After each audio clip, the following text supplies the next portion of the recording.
what is the most important thing ever come out of our lab with cats, and that is the fact that they have exocrine pancreatic insufficiency. Yeah. You know, from 1980 to 1990, 11 cats were diagnosed with EPI in the U.S. Yes. Right. And now it's over 1,000 a year.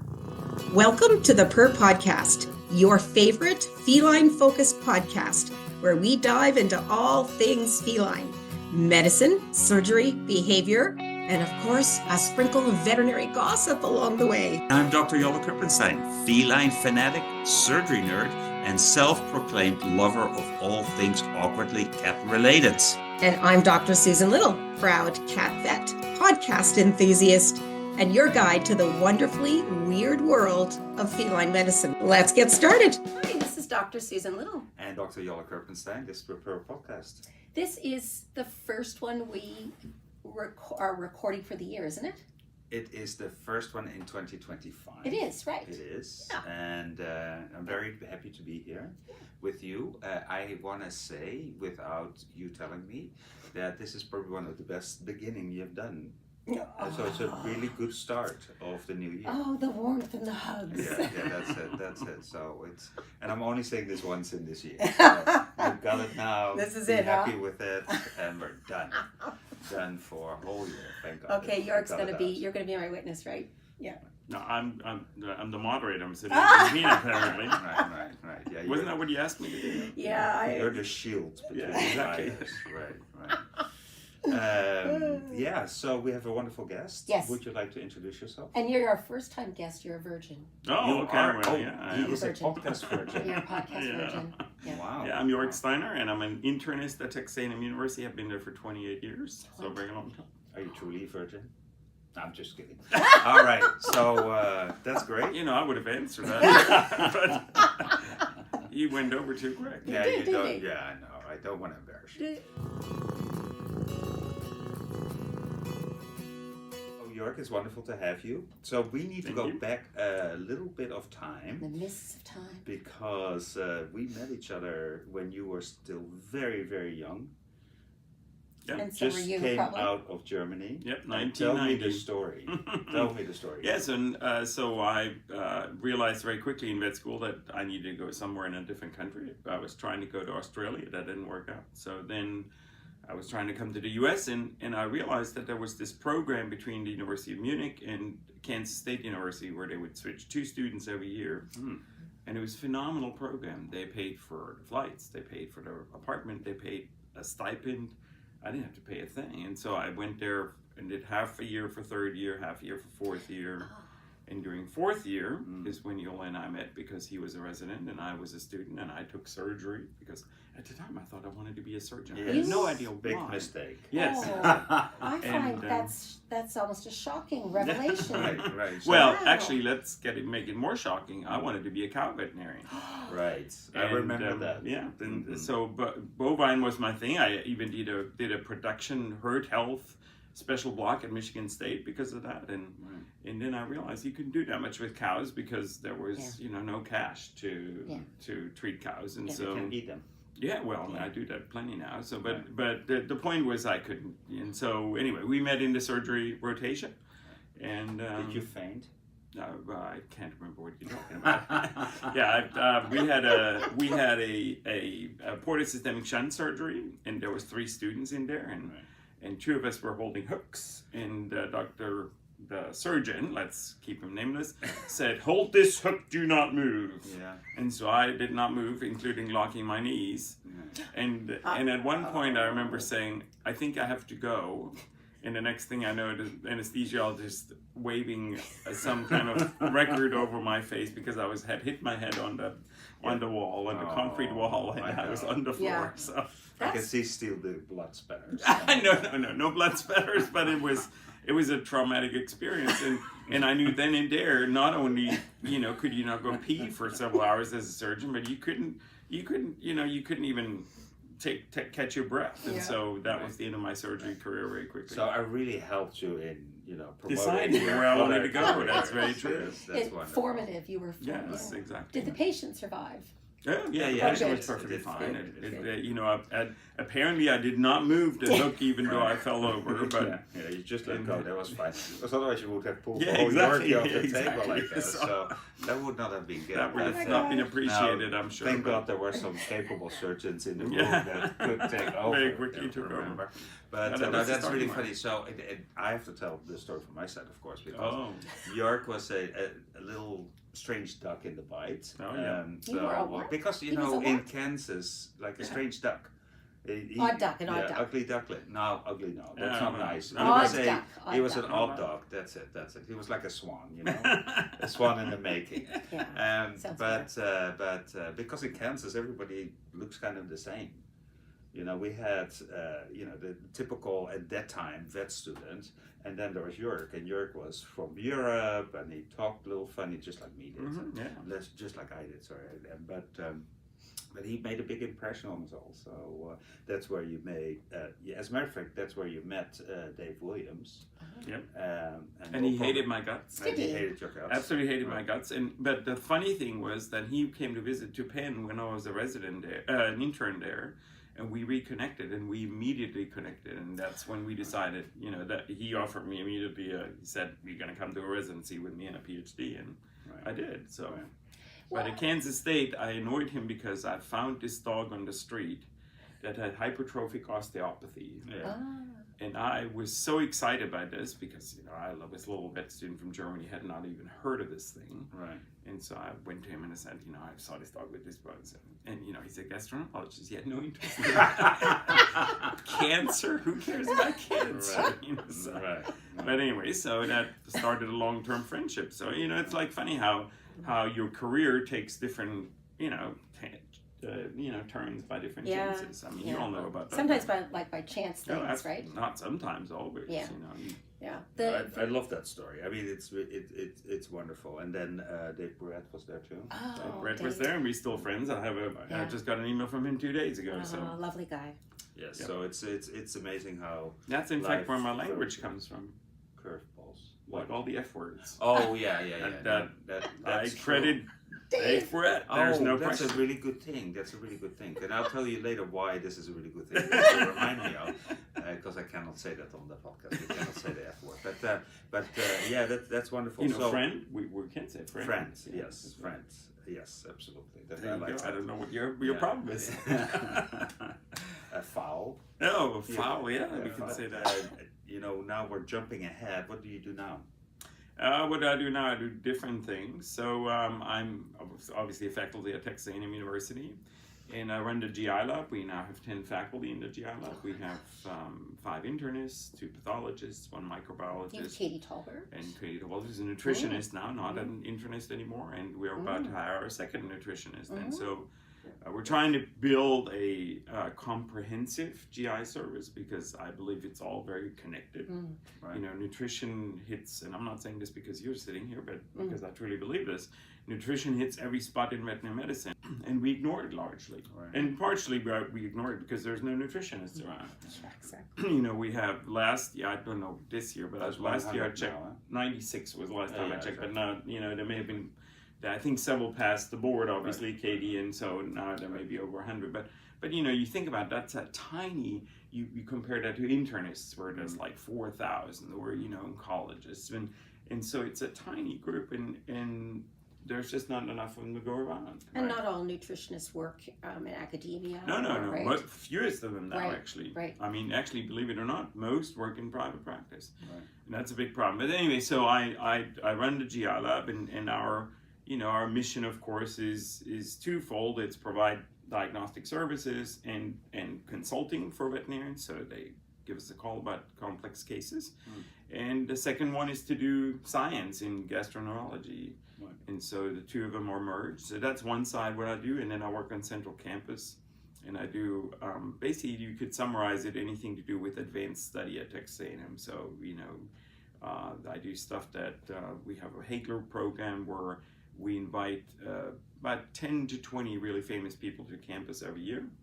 And, you know, it could be architects or art. that's nice. Any discipline. Any discipline. And so I work with them. I'm on the scientific advisory committee, so we select them, we host them, we so that's what I do. And in fact, I'm very proud because the program had been going for 15 years, and we had never had a veterinarian before as a Hagler Fellow. Really? Because Hagler Fellows are usually Nobel laureates and National Academy winners.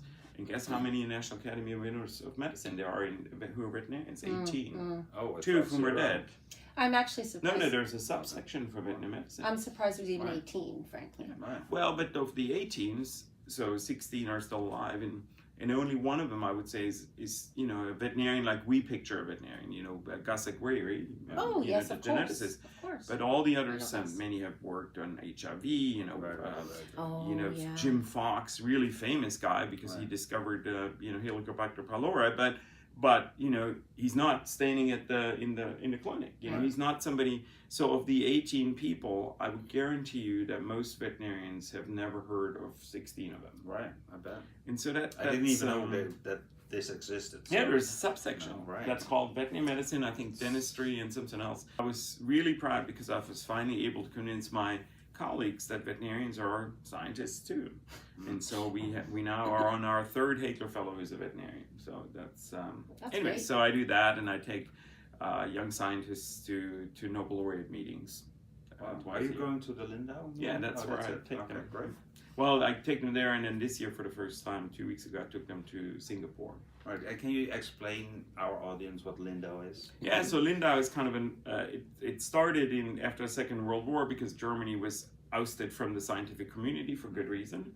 And the Swedish royal family, the parts of which sit in the Lake of Constance area in Germany, got together with two physicians and they said, we want to restart that. And so they invited Nobel laureates, and then they realized, it would be great to have also young scientists there. So they started inviting young scientists, and over the next 70 years, it developed into this where now, like last year, it was physics, and we had 30 Nobel laureates.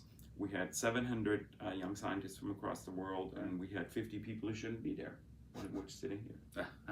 I remember that one of my residents went there. She was, she's now in London, but and she's an amazing person. She went there. That was such a fantastic experience. Yeah, the people I take there, most of them say it's absolutely career altering. Right. Wow.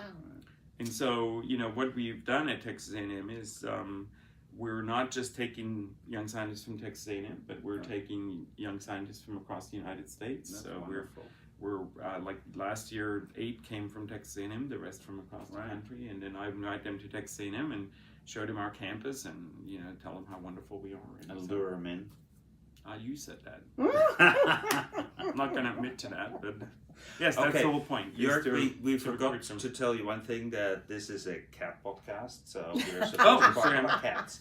But that's there is lots of cats in There's a rule, and no D word. Okay. So that's the only thing, because if you say it, then you have to give us a bottle. Okay, so I can't talk about dimers. Sure. Dimers We're is up for okay. dimers. Okay. Yeah. Dinosaurs. Dinosaurs? Okay, Yeah. good. Canine is good too. Okay. Yeah. Because it's a tooth. Okay. That we're Yeah. talking about, but We're all not good. the other thing, Yeah. not the. So I have a question. Uh-huh. When did the GI lab get set up? Oh, the GI Lab got set up, that was me, probably in the early 80s. I can't tell you the exact I did not know year. it was So that old. It But was Dave Williams was there before you. Yes, but before him. Yeah. So Roger Bett started it in Liverpool, and that's where Dave joined the lab. Kenny Simpson was at the lab. Yeah. There were several people. Ed Hall was at the lab. So Ed many of the Hall. famous Oh my gosh. second generation. Yeah. I always consider Roger our great grandfather of Okay. gastroenterology, because virtually all of them went through his lab. There was You're a group fifth in the US. generation then, or what generation are you? No, I'm actually 1, 2, 3. I'm third, but now there is a 5th generation. Of course. So Sina Marcelia would be 4th, and then her graduate students are 5th. Yeah. Wonderful. So now we're moving on, but he started it, and he had this idea that you could provide services and then make money. He did it on a very small scale, and then he moved to London, and then Dave moved to Florida, and then to Kansas, and so I joined. Officially I joined at Purdue, I think, because he was there. Mm. So it has been moving, but at a certain point it settled down in Texas. Well, and I think now it's at a point, any time before this, before 2008, there was always one faculty. Right. And so I mean, for a while, Dave and I were both faculty, but he was department chair. I was in the GI Lab. So, but only since then, where we now have now 10 faculty. Right. There's no point in moving something with 10 faculty. It's, I think it was associated more with Dave. Exactly. And so when Dave moved and the lab moved. That's exactly right. But the good news is that he left, wherever he was, he still left something there. Oh, so yes. it's not that this is the only thing. It's probably Well, the biggest one. and the philosophical, but the reason why always something stayed behind is because, like when he hired me, our agreement was not only that I would run the GI Lab while he was department chair, but the agreement was also that I was a science hub for the department, because as you all know, it's very hard for most clinicians to do science. And so we've developed, as recently as 5 years ago, we've developed an essay with cardiology to look at high sensitive troponin. So they come to us and they say, we would love to measure this. We don't have a lab, we don't have a bench, we don't, and so we would do it together. I've worked on neurology essays, I've worked with oncologists, we all do in the GI Lab. So that's part of our mission. And so when we leave, which we have no intention of ever doing, but if the lab leaves somewhere, that portion of it stays behind usually. Right. The lab is really influential, and now I think it's even more influential than I knew, because I didn't realize, you were working with other types of scientists, if you will, right? But most veterinarians, if you say Texas A&M GI Lab, they know what you're talking about. It's very well known and very influential. Thank you. Yes. That shut down the discussion. Well done, Susan. Well-timed compliment. Oh, very nice. Come on now. First question about cats. Oh. Yeah. So, what do you do with cats? What do I do with cats? Yeah, I you pet know what? them. Oh, really? That's it? Do you have a cat? Of course I have a cat. Right. Oreo. Oreo. the cat. Oreo the cat, and Oreo is a strange cookie because Oreo is really our son's cat, and there's the dog, and the dog thought of the cat as a snack. I'm sorry. Yeah. The canine thought of the poor kitten as a snack item for the longest period of time. Oh. And that created a big issue. And so the two of them live in different parts of the house now, with a glass door in between them. Oh my God. And so, I know you wanted to say God and some of the other things, so we'll forgive you this time. One time, but that's the next time we're ruthless there. Okay. So I usually say the lesser species. Yes. The lesser species. Yes. And anyway, I own two of them. And so. he is the lesser species because he's a very sweet whatever, but he does not own a brain cell in his body, sadly. And so versus Oreo owns many brain cells. Yes. Sometimes doesn't put them to good use, which is sad. But we have been cleaning one spot of the house for the last 3 weeks. But if you know what I mean. So I have no idea what happened. But anyway, he's a sweet cat, and he sleeps in one of my son's rooms every night. So he switches. He has a little spot in each room, and then he moves around and. By the way, there's a very nice diet for them, but let's not talk about that. Yeah. What is the most exciting thing for cats that's coming out of your lab right now? Boy, that's a very interesting question. What's the most thing? I mean, I think if I wouldn't want to answer that, not right now, but what is the most important thing ever come out of our lab with cats, and that is the fact that they have exocrine pancreatic insufficiency. Yeah.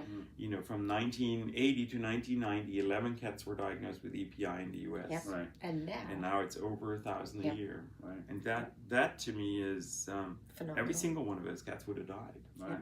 So that the cobalamin story is I would have said phenomenal. cobalamin too. Yeah. In what people knew about cobalamin maybe longer, but the TLI, the EPI TLI story, that was something truly Dave wrote. Yeah. Started writing at Kansas, and we finished writing at Purdue, and that to me that's a really impactful story. And then of course we did other things, but they're not as finished. Like for example, we did Sina Marsilio, did lots of studies of trying to identify a diagnostic test that differentiates lymphoma and chronic inflammatory neuropathy. Right. That's a holy grail, isn't it? I know, and she made good strides, and we had a system that actually really worked well. And then the company, so she worked with the company during her PhD. It was basically based on proteomics, And she did all the basic proteomics work like by hand, and then we figured out which proteins to look for. And we had a company who did that by GCMS, and then the company went belly up, of course. And the equipment costs about $1 million. And so we should buy it from them for cheap. We actually, somebody took over all of that stuff, another company, and we actually bought some of the equipment at Texas A&M, and we tried to reproduce it, but we didn't have a chemist that was, the chemist who had done the work with us, he retired.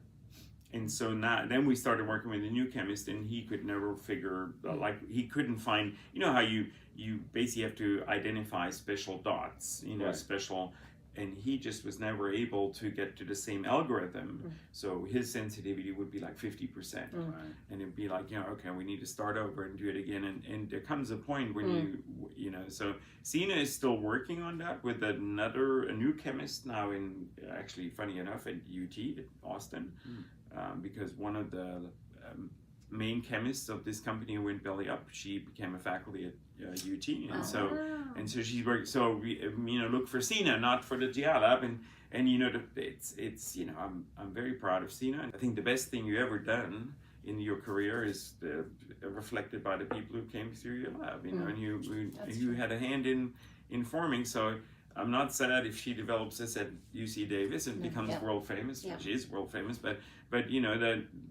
that's perfect. I love you saying that, because I think that's how I feel. Of course, I ended my academic career, but the inspiration that I got from young people that came in and what they're doing right now, it just makes me very proud. So that's wonderful. I think we're almost at time. So one more question, Dr. Susan, before we need to bounce out. So you have some feline project ongoing right now. We have lots of feline projects always on. At any given time we have over 100 projects. Okay. So when you ask me you have a feline project, how many are feline? I would probably say and you have to divide the project. So there's projects that one of us 10 came up with. We have the PhD student who works on it. We do all of it, and then we have lots and lots of collaborative studies where, so for example, we work with a resident at Auburn at the moment, and she's trying to figure out how you get from chronic pancreatitis to EPI. And we have a project at Texas A&M where we are trying to figure out is for chronic pancreatitis, is prednisolone better than, and we've shown now that cyclosporin is better. Andy Wu, one of our PhD students, has shown that, and then we looked at different dosages of cyclosporin. And there's a lot to learn. Yeah, so I mean, you turn a rock, and usually you find the next question under the rock rather than the answer, right? and so there's lots of studies. So we're going in different areas. That what I would say is what's happening often is that so we actually have a liver group now. So we have 2 internists that really are hepatologists and a pathologist with an interest. So that's a hepatology group. And then, of course, we have John Cullen as a Haigler Fellow, who's also a hepatologist. So we have 4 hepatology people, and then we have a group with 2 pancreatologists now. So Sue and I we both consider ourselves pancreatologists. And so we try to make groups that do similar things. And so then we develop project in that area. So which has its negatives too, because, like 10 years ago, I was really heavily involved in GI endocrinology because nobody in the world did that anymore, and that's sort of, we're not doing it now because we're there's not enough acne to go around to do everything. Right. But that's an area that's you think about it. The endocrine pancreas is very interesting. No, not just the endocrine pancreas, but the GI tract as an endocrine organ. It's the biggest endocrine organ in the body. And every organ you look at, whether that's the thyroid, the adrenal, any endocrine organ, there's always hypofunction or hyperfunction. Tell me any disease that's been described as a hypofunction of the endocrine GI tract. Like too little motilin, too little CCK. You don't think that happens? No, it must. Of course, it must. But those hormones are so hard to study. They're so labeled. And we had an assay for motilin that we developed. We had an assay for CCK that we have developed. But then even showing what's normal, it's like all over the place. Well, all right. So I think this is it. Yes, Dr. Susan. As a bit of a cliffhanger for the second part, the next episode. You're going to reveal something. No. Well, I might have time to think about that. We're going to ask you hard questions about Okay. feline pancreatitis. Sure. Oh, I like that. Yes. Yes, because We're I gonna love dig the in. pancreas. I do You too. know that. Mm. We're going to dig in. And so we'll focus on the pancreas Yes. Perfect. in 2 weeks. Okay. Thank you so much. This is the Purr Podcast, where we talk cats, laugh a lot, and learn something new every episode. Together, we bring you the latest updates, surprising cases, expert interviews, and just a touch of chaos, because nothing with cats ever goes as planned. So whether you're a seasoned veterinary pro, a new grad, or you're just here for the cat puns, you've come to the right place.